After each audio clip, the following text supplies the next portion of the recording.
Assalamualaikum warahmatullahi wabarakatuh dan semangat pagi. Kita jumpa lagi dengan Mas Karebet Channel. Jadi kali ini sahabat-sahabat sekalian, saya akan bahas lagi proses troubleshooting dan penjelasan technical knowledge. Nah, unitnya adalah articulate dump truck 740 Caterpillar. Pasti sangat menarik sekali nih. Oke, cekidot.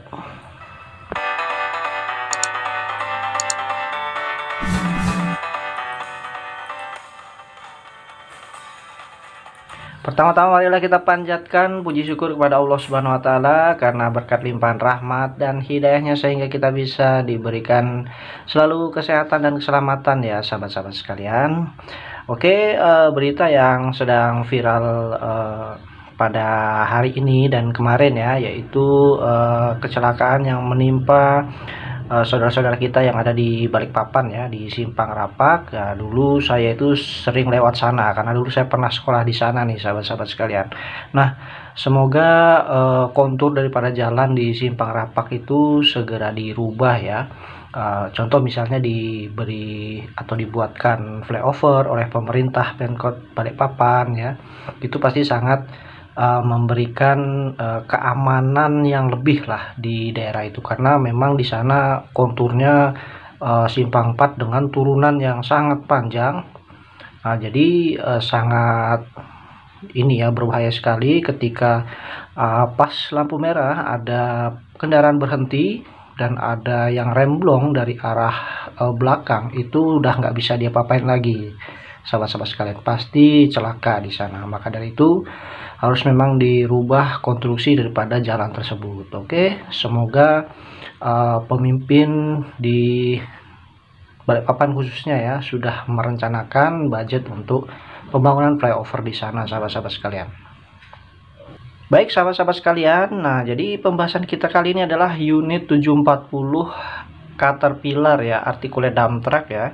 Nah, sahabat-sahabat sekalian, problemnya adalah transmisi shifting ke speed 4 ya, atau gear speed 4 itu menghentak sahabat-sahabat sekalian ya.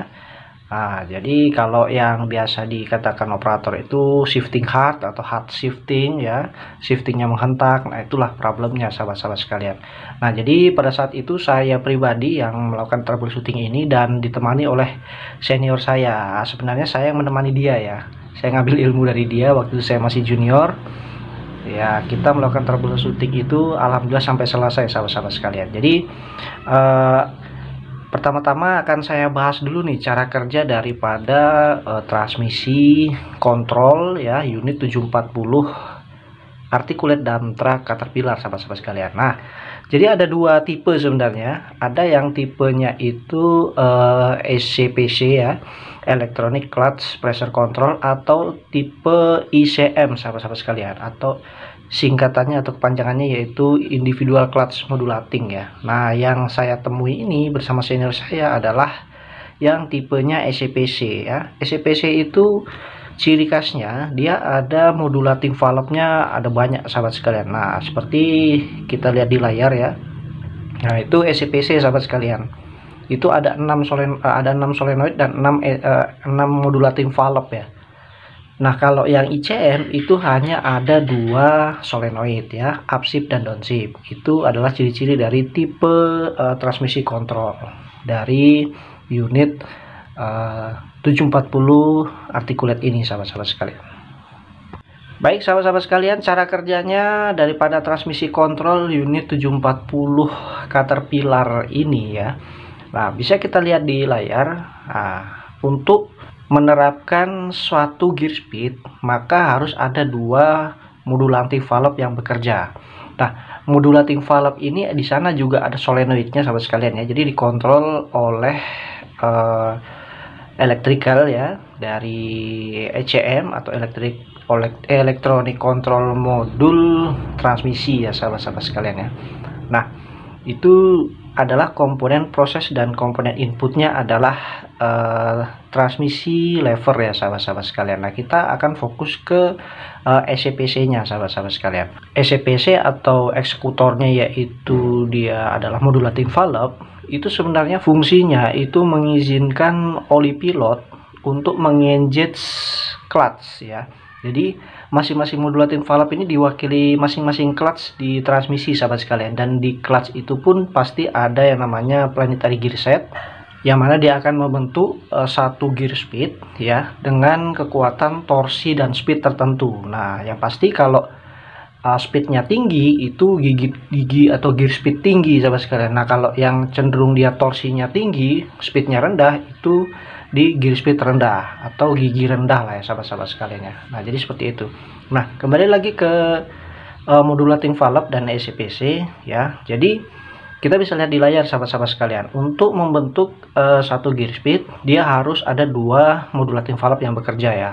Ada dua solenoid yang aktif, ada dua clutch yang aktif ya. Kita bisa beri nama pasangan clutch dan modulating valve itu dari 1 sampai 6. Kebetulan di sana ada modulating valve yang terpasang itu 6 pieces ya sahabat-sahabat sekalian di transmisi, yang bisa kita lihat di layar juga ya.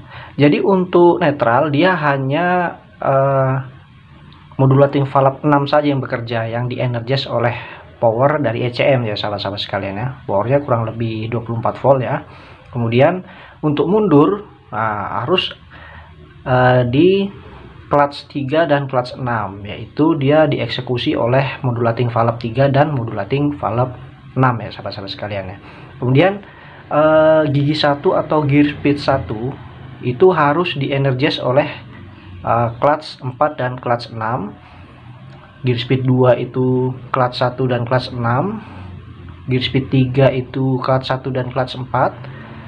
Gear speed 4 itu clutch 1 dan clutch 5. Gear speed 5 itu 1 dan 3. Gear speed 6 itu 1 dan 2. Gear speed 7 itu 2 dan 3. Dan yang terakhir gear speed 8 itu 2 dan 5 sahabat-sahabat sekalian, untuk clutch yang bekerja di sana. Nah, clutch yang di engage itu pasti ada modulating valve yang bekerja sahabat-sahabat sekalian ya. Nah, modulating valve itu selain dia fungsinya adalah mengizinkan oli untuk diengagekan ke clutch sahabat-sahabat sekalian, dia juga fungsinya untuk menyemutkan atau menghaluskan pertemuan disk dan clutch sahabat-sahabat sekalian. Jadi dia mengurangi hentakan yang terjadi pada saat shifting ya. Itulah fungsi daripada modulating valve, selain dia juga sebagai kontrol untuk mengizinkan oli masuk ke clutch ya. Dia juga menghaluskan shifting atau perpindahan speed ya. Jadi kita akan pelajari seperti apa cara modulating valve itu menghaluskan perpindahan gear speed ya sahabat-sahabat sekalian. Baik sahabat-sahabat sekalian, jadi di layar sudah ada itu ya penampang melintang daripada modulating valve. Nah, di sana sahabat-sahabat sekalian ada beberapa komponen utama ya. Yang pertama adalah solenoid ya, nomor 1. Kemudian di sana juga ada cartridge. Nah, cartridge itu adalah, kalau teman-teman bilang itu valve ya, valve hidroliknya itu yang berwarna kuning itu di dalam sahabat sekalian ya. Di dalam housing itu pasti ada cartridge di sana. Kemudian di sana ada oli saluran ya, atau aliran dari pompa transmisi charging. Nah, pressure-nya itu sekitar 350 sampai 380-an ya sahabat sekalian, atau lebih tepatnya dia di 370 psi ya sahabat-sahabat sekalian, untuk oli yang mengenergize dari modulating valve ini ya, pressure olinya. Kemudian ada saluran yang ke clutch ya, ke clutch masing-masing clutch, satu modulating valve, satu clutch ya sahabat-sahabat sekalian. Kemudian ada oli drain ke tangki, yang nomor 9 itu ya sahabat-sahabat sekalian. Oke, ini adalah kondisi dimana modulating valve tidak bekerja ya, dan juga sudah pasti dia tidak mendapatkan arus dari ECM ya sahabat-sahabat sekalian. Kemudian ketika dia harus bekerja untuk menerapkan satu gear speed, maka solenoid mendapatkan power dari ECM sahabat-sahabat sekalian. Nah, kondisinya adalah seperti ini. Ketika solenoid energize, tetapi baru awal energize sahabat-sahabat sekalian. Jadi energize-nya itu arusnya itu nggak langsung 24 volt sahabat-sahabat sekalian ya. Dia kecil dulu, tidak sampai 24 volt, atau signalnya ya yang dipakai untuk mengenergi solenoid itu dikurangi dulu sama si ECM, kecil dulu. Nah, si bola yang nomor 8 itu akan menutup, sahabat sekalian. Nah, kita perhatikan ya, di posisi awal seperti ini dan di posisi pada saat di energi seperti ini, sahabat sekalian. Jadi sebelumnya dia oli dari transmisi charging pump tidak bisa masuk ke saluran ke clutch ya, yang nomor 2 itu. Nah, dia hanya bisa drain saja ke tangki, itu sedikit, sahabat sekalian ya. Nah, setelah itu ditutup oleh bola, kemudian dia akan menutup saluran drain. Nah, karena saluran drainnya ketutup, yang ada di gambar itu, sahabat sekalian, mohon diperhatikan, maka cartridge-nya akan terdorong, sahabat sekalian, ke kanan melawan spring 10 ya, karena kan nggak bisa ngedrain tuh yang drain orifice-nya itu ketutup ya, maka dia akan melawan si cartridge-nya atau spoolnya, valve spoolnya melawan ke sebelah kanan sehingga terbuka, sahabat-sahabat sekalian ya, terbuka dengan pelan, maka oli mulai masuk ke clutch 2 ya. Kemudian ketika sudah sepersekian detik gitu ya, maka dia akan mendapatkan signal maksimum atau power maksimum dari ECM ya, 24 volt, dan dia akan lebih mendorong si valve spoolnya yang warna kuning itu ya, sahabat-sahabat sekalian, dan otomatis oli bertekanan dari transmisi charging pump nomor 3 masuk ya, itu sudah terbuka ke clutch yang di sana simbolnya nomor 2. Oke. Nah, terjadilah dia juga bersamaan dengan modulating yang lain ya.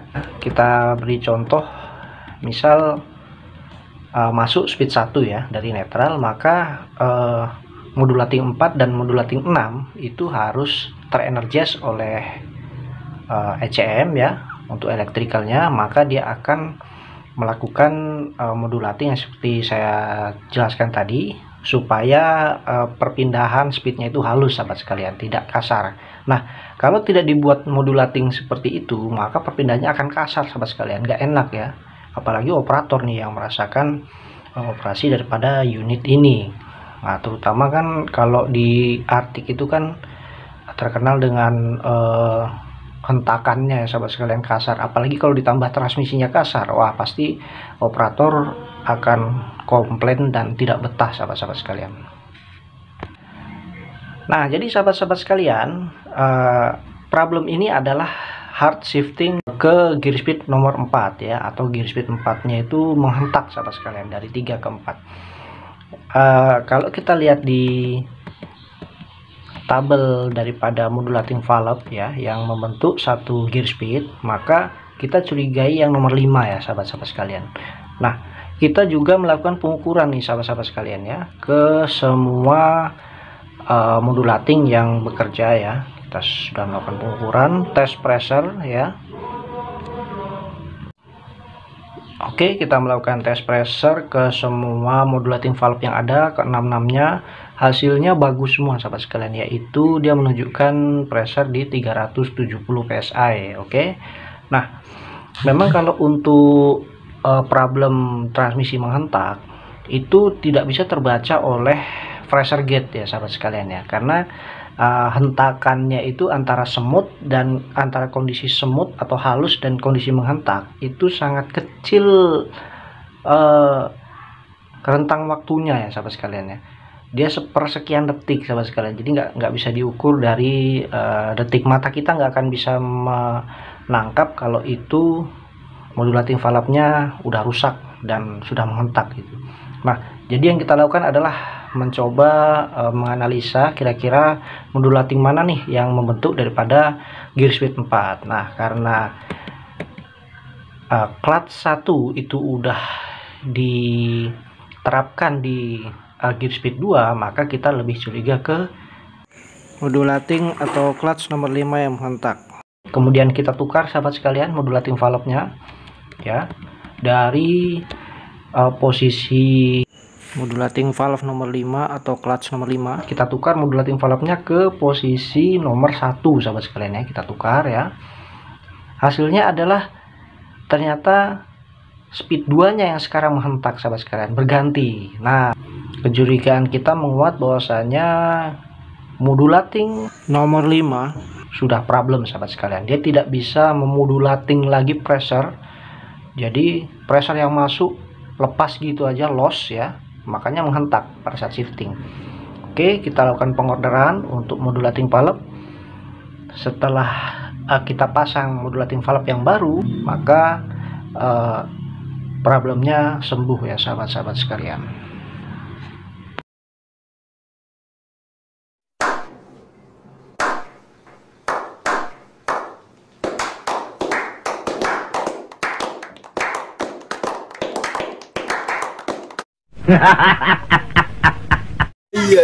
Iya.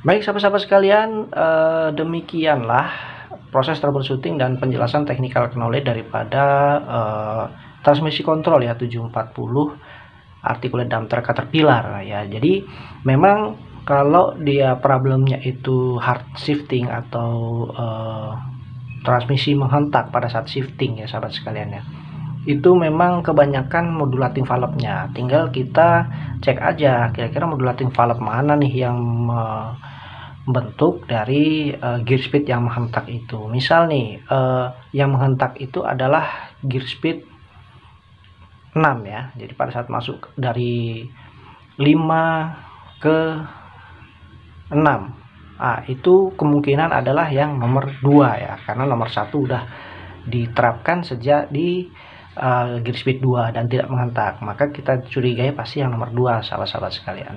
Dan seterusnya ya, kita bisa melakukan analisa dari modulating mana saja nih atau clutch mana saja yang membentuk suatu gear speed yang bermasalah. Nah, jadi seperti itu metode dari troubleshooting kita kali ini ya sahabat-sahabat sekalian. Baik sahabat-sahabat sekalian, demikianlah yang bisa saya sampaikan untuk troubleshooting kita kali ini ya. Semoga ini bisa bermanfaat ya sahabat-sahabat sekalian untuk seluruh viewer daripada channel Mas Karebet di seluruh pertambangan dan project di seluruh Indonesia ya sahabat-sahabat sekalian. Jangan lupa subscribe, like, dan share-nya. Saya undur diri, semoga bisa bermanfaat. Saya akhiri, wassalamualaikum warahmatullahi wabarakatuh dan semangat pagi.